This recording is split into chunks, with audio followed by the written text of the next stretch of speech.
नाज़रीन, बहुत ही अहम डेवलपमेंट्स हैं और तेज़ तरीन डेवलपमेंट्स हम इनको कह सकते हैं, जो कि रोज़ जब अमेरिका में सुबह होती है तो नई खबर ज़रूर आती है। आज की जो नई खबर है वो ये है कि एक तो प्रेसिडेंट ट्रंप ने जो है वो आर्जी रोक दिया, प्रोजेक्ट जो फ्रीडम था उसको आर्जी तौर पर रोक दिया है, और उसके साथ साथ अब एक अमरीकी मीडिया के ज़रिए से भी कुछ खबरें जो हैं वो आ रही हैं उन तजावीज़ के हवाले से जो कि अमरीका को ईरान ने पेश की थी। उसके ऊपर अमरीका का जवाब आया है। अब ईरान के जवाब की जो है वो तवक्को की जा रही है। ये मैं आपको बता दूं कि जो इस वक्त अब्बास अरागची साहब जो है वो चीन के दौरे पे हैं और वहाँ पर उनकी वांग यी जो कि वज़ीर ख़ारजा है चाइना के, उनके साथ मुलाकात हुई और एक बहुत ही अहम स्टेटमेंट जो है वो भी वहाँ से जारी हुआ है।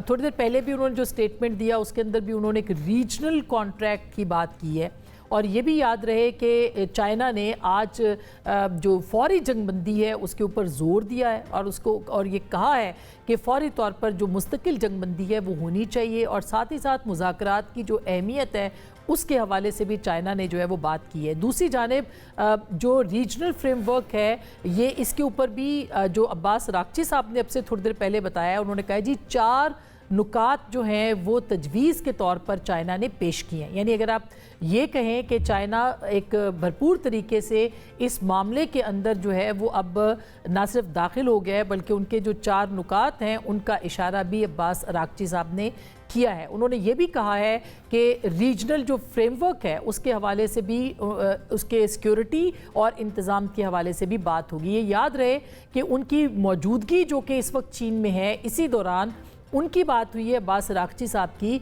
सऊदी अरब के वज़ीर ख़ारजा फैसल बिन फरहान से, और ये बहुत ही अहम डेवलपमेंट है कि कोई ऐसी रीजनल डेवलपमेंट हो रही है जिसके ऊपर अब्बास अरागची साहब और फैसल बिन फरहान साहब जो हैं उन्होंने चाइना के अंदर, यानी चाइना में अपनी मौजूदगी के दौरान अब्बास अरागची साहब ने उनको फ़ोन किया है। सो ये एक बहुत ही अहम डेवलपमेंट है। दूसरी जानिब जो तजावीज़ हैं उसके बारे में जो मुख्तलिफ वाइट हाउस के बहुत ही करीब रिपोर्टर्स हैं और जो अखबारात हैं जिनको कि राइट विंग का अखबार ये वेबसाइट कहा जाता है, या रिपोर्टर्स जो कि बहुत एसोसिएटेड हैं प्रेसिडेंट ट्रंप के साथ और उनकी इंतज़ामिया के साथ, वो ये ख़बर दे रहे हैं और ख़ास करके एक्सियोस ने इसको रिपोर्ट किया है कि जो पहले से कहीं ज़्यादा करीब तरीन मकाम के ऊपर इस वक्त अमेरिका और ईरान पहुँच चुके हैं, और उसकी वजह यह है कि जो तजावीज़ अब आई हैं उनके ऊपर अमेरिका बहुत ज़्यादा करीब अपने आप को महसूस कर रहा है इस वक्त, और इससे पहले शायद कभी भी इतने करीब नहीं थे जितने के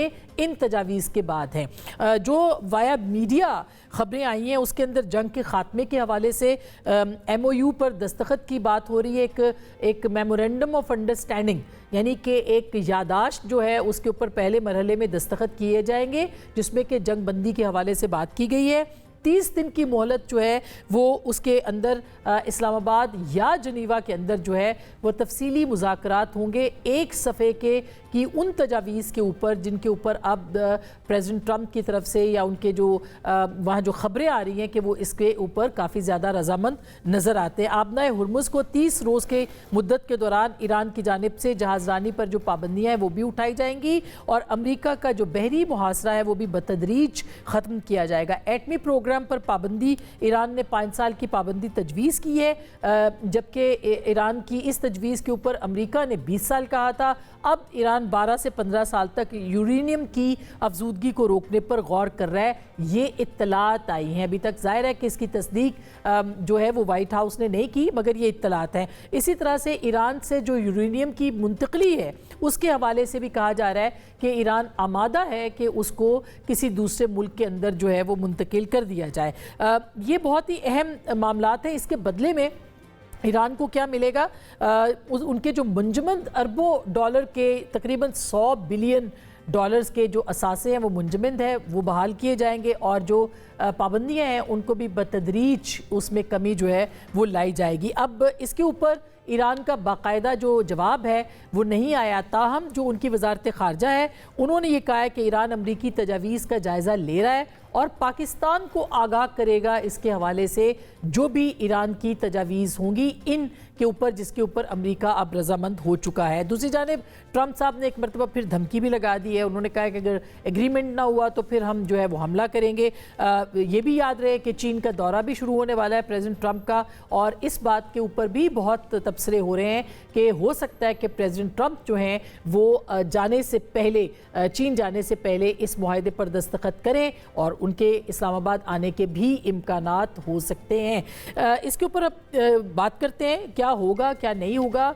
دوسری جانب بنیان المرصوص اور جو مارکہ حق ہے اس کی سیلیبریشنز بھی پاکستان میں جاری ہیں, اس میں بھی کچھ بات ہوگی. ایڈمرل ریٹائرڈ جاوید اقبال صاحب میرے ساتھ موجود ہیں. اس کے ساتھ ساتھ میرے ساتھ ڈاکٹر قمر چیمہ صاحب ہمارے ساتھ موجود ہیں جو کہ دفاعی تجزیہ نگار ہیں.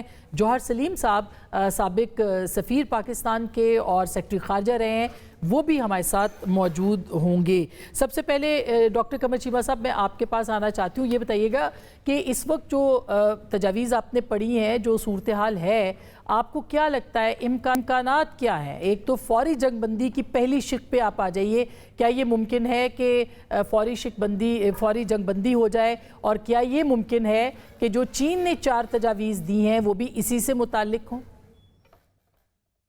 جی بہت شکریہ.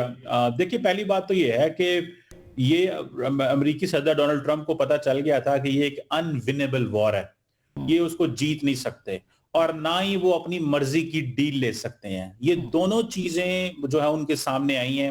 آپ نے دیکھا بہت سارے پروپوزل جو ہیں انہوں نے بہت ساری چیزیں کرنے کی کوشش کی ہے, اور اب وہ آخرکار اس چیز پہ مان رہے ہیں کہ ان کو امیڈیٹلی ڈیل کر لینی چاہیے. اور جو چیز امریکہ ہفتوں میں چاہتا تھا, ایران چاہتا تھا, وہ مہینوں میں ہو. اس مائنڈ سیٹ کو سمجھتے ہوئے آئی تھنک جو امریکن لیڈرشپ ہے وہ اب تیار ہو گئی ہے کہ ہم کوئی ایسی ڈیل کر لیں, کیونکہ امریکہ کے اندر بھی بہت زیادہ نقصان ہو رہا ہے. پارٹنرز بھی جو ہیں وہ بڑے انوائڈ ہیں, ریجنل اینڈ گلوبل ریلیونس بھی نہیں رہی, نیٹو, یورپ سارے ناراض ہیں. یہ چیزیں ضرور وہاں پہ ہیں.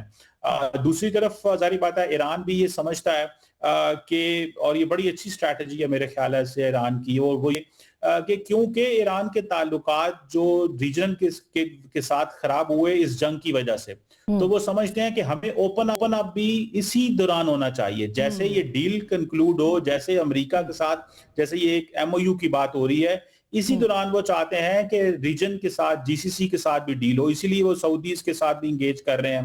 اور جو ایک comprehensive regional security frame work ہے جس میں اکانومی بھی ہوگی, جس میں بزنس بھی ہوگا, جس میں تمام ممالک جو یہ سمجھتے تھے کہ ہم ایران پہ ٹرسٹ نہیں کر سکتے, ایران دوبارہ ان کا ٹرسٹ جیتنا چاہتا ہے. تو مجھے لگتا ہے کہ یہ ساری چیزیں جو ہیں وہ ایرانی لیڈرشپ کرنا چاہتی ہے, اور اس میں وہ لگتا ہے کہ کامیاب ہوں گے. اور اس کی وجہ یہی نظر آ رہی ہے کہ ایک تو صرف فرسٹریشن نظر آ رہی ہے وہاں پہ امریکن سائڈ پہ, اور دوسری سائڈ پہ ہم یہ دیکھ رہے ہیں کہ ایران یہ سمجھتا ہے کہ مجھے کچھ لوز نہیں کرنا. انہوں نے اور وہ دیکھیں, وہ اس کے باوجود کہ امریکی لیڈرشپ جو ہے وہ سینٹ کام سے بریفنگ لے رہی تھی کہ ہمیں بتائیں کہ دوبارہ ہم کیسے حملہ کریں. اس چیز سے یہ پتا چلا کہ یہ ساری کی ساری جو امریکن پلاننگ کر رہے تھے, اصل میں یہ کوئی پلاننگ نہیں تھی حملے کرنے کی, اصل تو ہے وہ ڈیل کی طرف آنا چاہتے ہیں. اس کے باوجود انہوں نے کہا ہے کہ ہم سٹیپ بائی سٹیپ چلیں گے, پہلے ہم اسٹریٹ آف ہارمز کی بات کریں گے, پھر ہم نیوکلیر پہ جائیں گے. ہم اس ترتیب سے نہیں جانا چاہتے جس ترتیب سے ہمیں امریکن لیڈرشپ لے کے چلنا چاہتے ہیں. بالکل, وہ اپنی شرائط پر بات کریں. بہت امپورٹنٹ بات کی آپ نے جوہر صاحب, بہت شکریہ. اسٹوڈیو میں بھی ہم آپ کو ویلکم کرتے ہیں. یہ آپ نے دیکھی ہوں گی ابھی عباس راکچی صاحب کی بھی سٹیٹمنٹ آئی ہے, 4 تجاویز کی وہ بات کر رہے ہیں, چائنا نے جو دی ہیں انہوں نے کہا اس کے اوپر بھی بات ہو سکتی ہے. اور پھر امریکہ کی طرف سے جو تجاویز وایا میڈیا پبلک ہوئی ہیں, آپ کا کیا رسپانس ہے اس کے اوپر؟ جی بالکل, میں تو یہ سمجھتا ہوں, دیکھیں راستہ تو یہی تھا.